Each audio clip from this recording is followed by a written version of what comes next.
చెప్పండి ఈ రోజు మీరు లోకేష్ గారిని కలిశారు ప్రజా దర్బార్ ద్వారా. అసలు మీరు ఏంటి గత 2 సంవత్సరాల క్రితం కూడా మీరు కిర్లంపూడి గాంధీ అనే మాజీ ఎమ్మెల్యే మీద ఒక అలిగేషన్ చేశారు. దానికి సంబంధించి మీకు న్యాయం ఏమైనా జరిగిందా? అసలు ఇప్పుడు లోకేష్ గారిని కలిసిన తర్వాత మీకు ఏం భరోసా ఇచ్చారు ఆయన?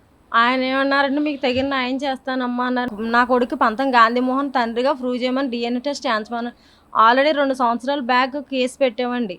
హైకోర్టుకి వెళ్ళారండి. ఆయన ఇన్వెస్టిగేషన్ కోఆపరేట్ చేయమని హైకోర్టు డైరెక్షన్ ఇచ్చిందండి. కానీ దూరంపూడి చంద్రశేఖర్ రెడ్డి గారు గట్రా అందరూ ఏకమై వైసీపీ అధికారంలో ఉండి మా కేసు మొత్తం మరుగున పడిపించేశారు. మాకు ఎక్కడ న్యాయం జరగలేదు సార్. హోమ్ మినిస్టర్ గారి దగ్గర కూడా వెళ్ళాం, మీకు తగిన న్యాయం చేస్తామమ్మా అన్నారండి. డీజీపీగా ఆఫీస్ కూడా మేము వెళ్ళామండి. నా కొడుకు ఆయన కొడుకుగా ప్రూవ్ చేసి డిఎన్ఏ టెస్ట్ చేసి నా కొడుకుని ఆయన తండ్రిగా ప్రూవ్ చేయమని మేము కోరుకుంటున్నామండి. మీ దగ్గర ఆధారాలు ఏమైనా ఉన్నాయమ్మా? మా దగ్గర ఆధారాలు గట్రా ఏమి లేవు సార్. ఆయన దగ్గర చిన్నప్పటి నుంచి 10 ఏళ్ళ వయసప్పటి నుంచి పనిచేయడానికి కానీ ఆ పాపను ఎత్తుకోవడానికి కానీ ఉంటే 12 ఏళ్ళ వయసప్పటి నుంచి నాకు ఆయనకి పరిచయం మొత్తం అందరికీ తెలుసండి. కానీ పలుకుబడి ఉపయోగించేసండి మమ్మల్ని నడి రోడ్డు మీద వదిలేశారండి నా కొడుకుని నన్ను. పెళ్లి చేసుకుని మోసం చేసేయండి, అబార్షన్ గట్రా చేయించారండి.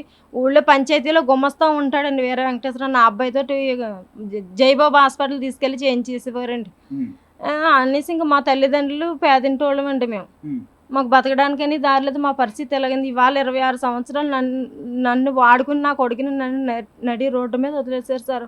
ఇప్పుడు నా కొడుకే కాదంటున్నారు. నా కొడుకే ఆయన కొడుకుగా డిఎన్ఏ టెస్ట్ చేసి మాకు న్యాయం చేస్తారని గౌరవనీయులైన ముఖ్యమంత్రి గారిని, నారా చంద్రబాబు నాయుడు గారిని, నారా లోకేష్ గారిని, పవన్ కళ్యాణ్ గారిని మాకు న్యాయం చేస్తారని మేము కోరుకుంటున్నామండి. అనితమ్మ గారిని కూడా మేము కోరుకుని ప్రార్థిస్తున్నామండి. నా బిడ్డకి డిఎన్ఏ టెస్ట్ ఎందుకు ఆయన ఒప్పుకోవడం లేదు? ఆయన నిజాయితీగా ఉండుంటే నిజంగా మీతో ఆయనకి ఎలాంటి సంబంధం రిలేషన్ లేకపోతే ఎందుకు డిఎన్ఏ టెస్ట్ ఒప్పుకోవడం లేదు? ఆయన ఒప్పుకుంటలేదు సార్. ఆయన కొడుకని మొత్తం పబ్లిక్ అండి. ఆయన కొడుకని అందరికీ తెలిసిన సెటిల్మెంట్ కదా వస్తారని పబ్లిక్ లతో నా కొడుకని నేను ఒప్పుకోను అంటున్నారండి. ఈ 2 సంవత్సరాల నుంచి మాకు కనపడకంటేనే ఇంకా దోగుండి పరిస్థితుల్లోనే ఉన్నారండి. మాకు ఎక్కడ న్యాయం జరగలేదు. 2 సంవత్సరాలు మేము ఇలా పోలీస్ స్టేషన్ చుట్టూ తిరుగుతూనే ఉన్నాం సార్. హైకోర్టు కూడా డైరెక్షన్ ఇచ్చినా కూడా మాకు న్యాయం జరగనివ్వట్లేదండి. ఎక్కడ కూడా మైనారిటీ మహిళగా మీకు అన్యాయం జరుగుతున్నప్పుడు మీరు ఎవరైనా కలిసారా? వెళ్ళి మైనారిటీ అందరినీ కలిసాం సార్. ఎవరు మాకు సపోర్ట్ చేయలేదు సార్. మసీదులకు వెళ్ళామండి, ఎక్కడికి వెళ్ళాం, కాకినాడ వెళ్ళామండి, జగ్గంపేట మసీద్కి వెళ్ళాం. ఎక్కడ మాకు న్యాయం జరగనివ్వట్లేదు. ఈ కేసు ఆపేతం కారణం దూరంపూడి చంద్రశేఖర్ రెడ్డి గారు ఆపేశారండి మా కేసు. మాకు ఎక్కడ బెదిరింపులు వచ్చినాయండి. ఊళ్ళో ఉండడానికి వీలేదండి. పెద్దాపురం కూడా వెళ్ళిపోయింది సార్. మాకు ఎక్కడ న్యాయం జరగట్లేదు సార్. పంతం గాంధీమోహన్ కొడుకుని మమ్మల్ని కులంలోంచి కూడా మమ్మల్ని తీస్తారు. మాకు ఎక్కడ న్యాయం జరగట్లేదండి. నా కొడుకు ఆయన కొడుకుగా ప్రూవ్ చేయమంటున్నామండి. నా కొడుకు ఆయన కొడుకు అండి. డిఎన్ఏ టెస్ట్ ఆయన తప్పు చెయ్యకపోతే ఎందుకు ఇంట్లో దోకోవాలని నా కొడుకుని డిఎన్ఏ టెస్ట్ చేసి మాకు న్యాయం చేస్తారని గౌరవనీయ ముఖ్యమంత్రి గారు నేను కోరుకుంటున్నాను. మా ఊరు గెద్దనపల్లి కిల్లంపూడి మండలం అండి. గెద్దనపల్లి అండి. షేక్ పద్మనండి. మీ అమ్మగారు చెప్తున్నట్టుగా ఆ పంతం గాంధీ గారికి మీకు అసలు సంబంధం ఏంటి? ఆయన నీ తండ్రి అని చెప్పుకోవడానికి నీకు ఇంత వయసు వచ్చింది కదా, అసలు ఎప్పటి వరకు నీకు అసలు ఆయన తెలుసు? ఏంటి సమస్య? ఏంటి మీ సమస్య? సార్ నా పేరు వేణుగోపాల్ సార్. నాది పలానా గెద్దనపల్లి గ్రామం సార్. అంటే మాతో 2021 వరకు మా తండ్రి గారు ఉన్నారు సార్. అంటే ఇప్పుడు వరకు మా మదర్కి ఏం తెలియకుండా అన్నీ మోసం చేస్తారు సార్. మా మదర్ని మోసం చేసిన తర్వాత మేము ఒకటే, ఏ ఆధారాలు లేవు సార్. ఏ ఆధారాలు లేకపోతే మాకు ఒకటే ఆధారం ఉంది సార్. డిఎన్ఏ టెస్ట్ చేయించి నాకు తండ్రిగా గుర్తించమని కోరుకుంటున్నాను. పంతం గాంధీమోహన్ సార్ నా తండ్రి. Yes sir. అంటే ఈ రోజు మేము జరగలేదు సార్. జరగనివ్వలేదు సార్. అక్కడ వైసీపీ అధికారంలో ఉండి దారుపూడి చంద్రశేఖర్ గారు, వంగ గీత గారు వీళ్ళందరూ ఇన్ఫ్లుయెన్స్ యూజ్ చేసి మా కేసు ఆపేశారు సార్. హైకోర్టుకి మా ఫాదర్ 2022లో వెళ్ళారు సార్ క్వాష్కి. కాకపోతే అతను మా డాడీని అరెస్ట్ చేయొద్దని చెప్పారు, కానీ ఇన్వెస్టిగేషన్ కంపల్సరీ కోఆపరేట్ చేయమని ఇచ్చారు సార్.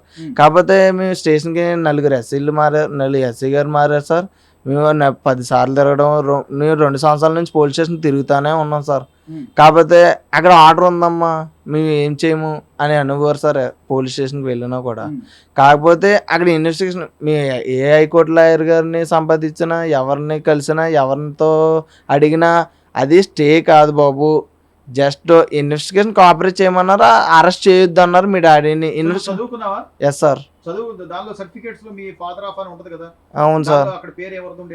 నాగూర్ అని పెట్టారు సార్. అంటే మా డాడీ ఇన్ఫ్లుయెన్స్ యూజ్ చేసి అన్ని మార్చేశారు సార్. అంటే ఇవన్నీ నాకు మారాలంటే ఒకటి ఆధారం ఉంది సార్. నా డిఎన్ఏ టెస్ట్ చేయించి నా తండ్రిగా పంతం గాంధీమోహన్ గుర్తించాలని నేను అందరినీ కోరుకుంటున్నాను సార్. Okay. నేను రాష్ట్ర ముఖ్యమంత్రి మరియు శ్రీ నారా చంద్రబాబు నాయుడు గారికి, శ్రీ పవన్ కళ్యాణ్ గారికి అందరినీ కోరుకుంటూ నాకు న్యాయం చేస్తారని నేను మరీ కోరుతున్నాను. సో పొద్దున లోకేష్ గారిని కూడా కలిశారు ప్రజా దర్బార్లో. ఆయన ఎలాంటి హామీ ఇచ్చారు ఏంటి, ఆయన మీ సమస్య విన్నారా? విన్నారు సార్, నా సమస్య అంతా విన్నారు సార్. ఫర్దర్గా మేము ప్రొసీడ్ అవుతాము, మేము తగిన చర్యల్లో మేము న్యాయం చేసి పెడతామని చెప్పారు సార్. లోకేష్ గారిని కూడా మాకు మాట ఇచ్చారు సార్, సో ఈ చేస్తాను. సందర్భంలో మీకు ఏమైనా హెచ్చరికలు కానీ లేకపోతే మిమ్మల్ని ఏమైనా బెదిరించడం కానీ ఇలాంటివి ఏమైనా జరిగినాయా? జరిగాయి సార్. అంటే 2023లో అంటే పలానా వైసీపీ ఎమ్మెల్యే గారు ఉన్నప్పుడు నేను అడిగాను సార్. అంటే సెటిల్మెంట్కి వచ్చారు సార్. అంటే నీకు 70 లక్షలు 5 ఎకరాలు ఇస్తానని సెటిల్మెంట్కి వచ్చారు, కానీ నేను ఒప్పుకోలేదు సార్. అంటే మరి నాకు ఫాదర్ గారు రేపు పొద్దున్న సమాజంలో నేను తిరగాలి కదా సార్. సమాజంలో తిరిగి నేను నా తండ్రి ఇతను అని నేను చెప్పుకుని నాకు రైట్స్ ఉన్నాయి కదా సార్. అందుకోసం నేను సెటిల్ అవ్వలేదు సార్. సెటిల్ అవ్వకుండా నేను కోర్టు ద్వారా ఫైట్ చేస్తే నన్ను యాక్షన్ చేసి చంపేయడానికి కూడా ప్రయత్నించారు సార్. సో కోర్టు అయితే చెప్పింది మీరు ఖచ్చితంగా దీనికి సహకరించండి అని చెప్పి. ఖచ్చితంగా సార్, హైకోర్టు వారే ఇచ్చారు సార్. నేను నెంబర్ కూడా చెప్తాను సార్. 1/7/2022లో ఆర్డర్ వచ్చింది సార్. ఐఏపీ 1/2022లో. ఇప్పుడు వరకు దాని మీద ప్రధానంగా మీరు అక్కడ అలిగేషన్ చేస్తే కనీసం అక్కడ స్థానికంగా ఉన్న వాళ్ళు మీ పక్షాన్ని ఎవరు మాట్లాడిన వాళ్ళు లేరా? లేరు సార్.